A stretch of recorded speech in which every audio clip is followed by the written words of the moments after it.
तुम्हाला सुद्धा बोर्डाच्या परीक्षेमध्ये कथा लेखनामध्ये 5 पैकी 5 गुण हवे आहेत आणि ते पण अगदी 7 ते 8 ओळी लिहून. हो, हे पॉसिबल आहे. कारण कथा लेखन हा अत्यंत सोपा विषय आहे.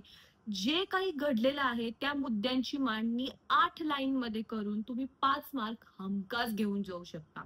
बोर्ड एक्झामिनेशनच्या 1 दिवस आधी हा व्हिडिओ बघा, 1 महिना बघा किंवा 1 तास बघा. कथा लेखनामध्ये पैकीच्या पैकी मार्क मिळणार ही गॅरंटी आहे. आज समजून घेणार आहोत कथा लेखन, example, tips, tricks, marks distribution, नवीन फॉर्मॅट, सगळं काही.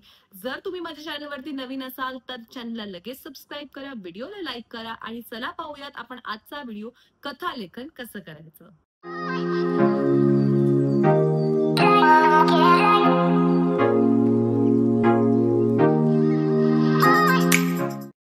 तर कथा लेखन करताना सगळ्यात महत्वाचा मुद्दा जो आपल्याला लक्षात ठेवायचा आहे तो म्हणजे कथा लेखन म्हणजे काय.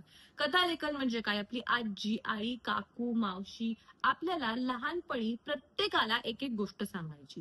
ती गोष्ट ऐकता ऐकता आपण झोपी जायचो. परंतु तीच कथा आपल्याला बोर्ड एक्झामिनेशन मध्ये लिहायला विचारली तर आपल्याला का अवघड जातं. कथा लेखन म्हणजे एखादा प्रसंग, एखादा गोष्ट जी घडून गेलेली आहे ती आपल्याला ऍज इट इज लिहायची आहे. आता हे कसं करायचं आणि कथा लेखन कसं लिहायचं. कथा लेखन तुम्हाला बोर्ड एक्झामिनेशन मध्ये 5 गुणांसाठी विचारलं जातं आणि कथा लेखन हे तुम्हाला 4 पद्धतीने विचारलं जाऊ शकतं. नंबर 1, जिथे तुम्हाला एक कथेचे काही मुद्दे दिलेले असतात आणि त्या कथा अपूर्ण कथेवरून कथा पूर्ण करायची. नंबर 2, एका वेळेस तुम्हाला कथेचं शीर्षक दिलं जातं, टायटल दिलं जातं आणि त्यावरून तुम्हाला कथा लेखन करायचं असतं. नंबर 3, एखाद्या वेळेस कथेचा शेवट किंवा सुरुवात तुम्हाला दिली जाते. अशा पद्धतीने कथा तुम्हाला पूर्ण करायची. एक म्हणजे कथेची सुरुवात दिली जाऊ शकते किंवा शेवट दिला जाऊ शकतो. या सगळ्यांसाठी मुद्दे काय लक्षात ठेवायचे हे सेमच असणार आहे.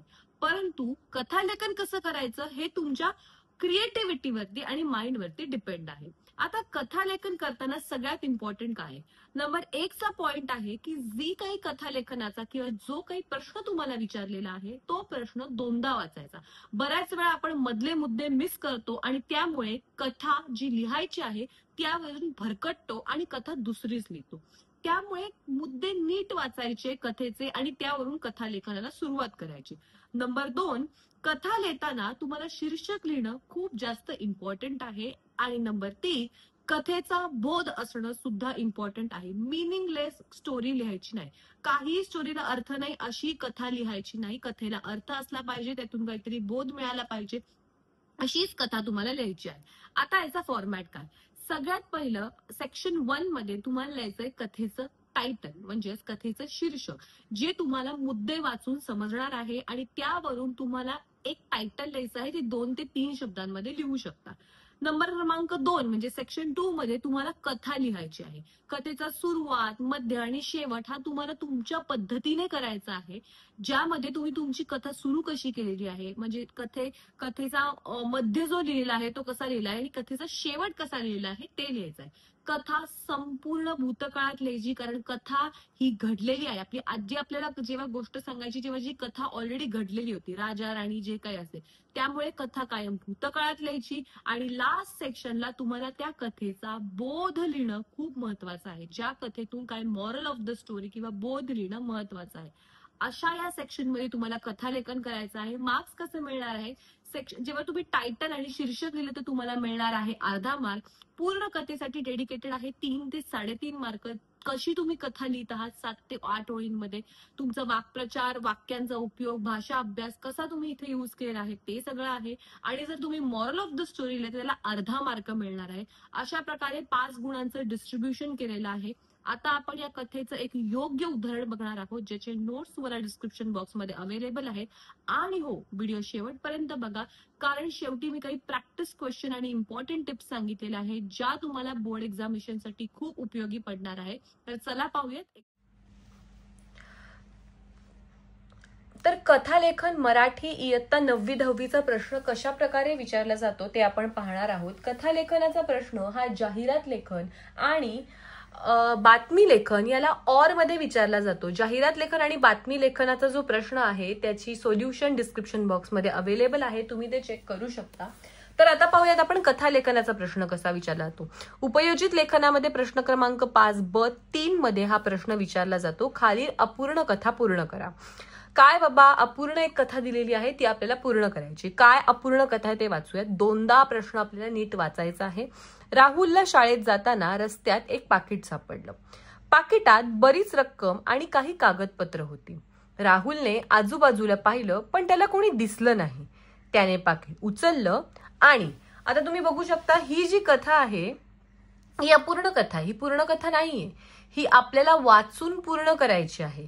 वाचल्यावरती काय कळलंय बाबा आपल्याला? राहुलला एक पाकिट सापडलंय, त्याच्यामध्ये काही कागदपत्र आहेत, पैसे आहेत, पण राहुलने ते पाकिट उचललंय, पण त्याच्या पुढे काय करायचं हे राहुलला माहित नाहीये. तर आपण काय लिहू शकतो कथेमध्ये? दोन प्रकारे आपण ही कथा लिहू शकतो.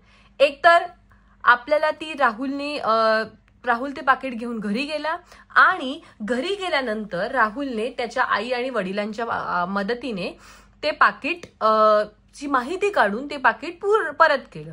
किंवा राहुल ते पाकिट घेऊन शाळेत आला आणि शाळेत आपल्या वर्ग शिक्षकांकडे देऊन त्या पाकिटातून माहिती काढून त्यांनी ते पाकिट पूर्ण केलं. अशा दोन्ही रित्या तुम्ही ही कथा लिहू शकता. तर सगळ्यात आधी कथा लेखन करताना आपल्याला कथेचं शीर्षक लिहायचं आहे. प्रामाणिकतेचे फळ हे आपल्याला दिलेलं नसणार आहे, आपल्याला आपल्या मनाने लिहायचं आहे. जर तुम्हाला बोर्ड एक्झामिनेशन मध्ये 5 पैकी 5 मार्क हवे आहे, जर प्रामाणिकपणाचे जेव्हा तुम्ही जे शीर्षक लिहिणार आहात त्याला एक छोटासा बॉक्स करा. म्हणजे काय होईल, तुम्ही प्रेझेंटेशन मध्ये व्यवस्थित राहाल. बोर्ड एक्झामिनेशन मध्ये जो पेपर तुमचा चेक करणार आहे, पेपर चेकिंग करणार आहे, त्यांना हे हायलाइटेड होईल आणि तुमचे मार्क्स, जास्तीत जास्त मार्क्स मिळण्याचा हा एक खूप मोठा ट्रिक आहे, खूप मोठी ट्रिक आहे, ही तुम्ही यूज करू शकता.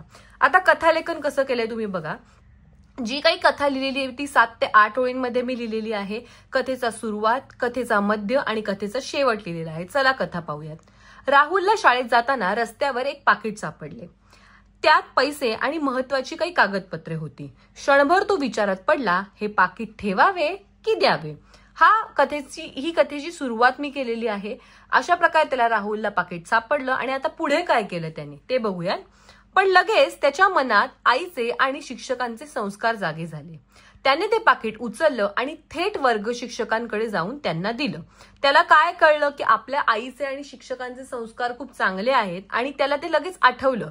त्यामुळे त्यांनी ते पाकिट वर्ग शिक्षकांकडे दिलं. कथा लेखन करताना उगाच फाफट पसारा करून कथा वाढवायची नसून मुद्देसूद पण योग्य कथा लिहायची आहे. शिक्षकांनी पाकिटातील ओळखपत्रावरून मालकाचा पत्ता शोधला आणि थोड्याच वेळात एक गृहस्थ शाळेत आले आणि आपलं पाकिट ओळखून घेतलं. त्यांनी मनापासून राहुलचे आभार मानले. शिक्षक आणि मुख्याध्यापकांनी राहुलचे कौतुक केले आणि इतर विद्यार्थ्यांसमोर त्याचा आदर्श ठेवला.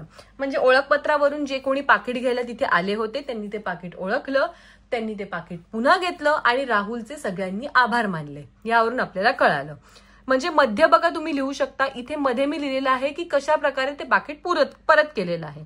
त्या दिवशी राहुलला जाणवले की प्रामाणिक राहणे म्हणजेच खरे समाधान मिळवले आणि त्याने ठरवले की आयुष्यात कितीही प्रसंग आले तरी तो नेहमी प्रामाणिकपणेच वागेल. हे राहुलला या प्रसंगातून कळलेलं आहे. म्हणजे थोडक्यात आपण या कथेचा शेवट इथे लिहिलेला आहे. इथे सुरुवात लिहिलेली आहे, इथे मध्य लिहिलेलं आहे आणि ते शेवट आपण या कथेचा केलेला आहे की अशा प्रकारे राहुलला इथे असं समजलेलं आहे. शेवटी जसं मी तुम्हाला म्हणलं इम्पॉर्टंट लाईन येते ती म्हणजे बोध. ही लाईन लिहिणं खूप इम्पॉर्टंट आहे. बोध काय कळला बाबा? प्रामाणिकपणा हीच माणसाची खरी ओळख आहे. हे जर तुम्ही अशा पद्धतीने बोध लिहिला तर तुम्हाला अर्धा मार्क मिळणार आहे. आणि अशाच प्रकारे तुम्ही जर तुमचं कथालेखन पूर्णपणे केलं तर तुम्हाला पैकीच्या पैकी 5 पैकी 5 मार्क मिळणार आहे. त्यामुळे तुम्ही मुद्देसूद कथा बोर्ड एक्झामिनेशन मध्ये लिहायची आहे. तर आय होप तुम्हाला एक डिटेल आयडिया आलेली आहे कथालेखन कसं करायचं. कथा लेखनासाठी हे काही इम्पॉर्टंट क्वेश्चन मी तुम्हाला आता दाखवत आहे. हे क्वेश्चन तुम्ही सॉल्व्ह करायचे आहेत आणि हा काही जीमेल ऍड्रेस तुम्हाला दिसत आहे त्यावरती तुमचं नाव, तुमच्या शाळेचं नाव आणि तुम्ही जी कथा लिहिलेली आहे त्याचा फोटो काढून मला पाठवायचा आहे.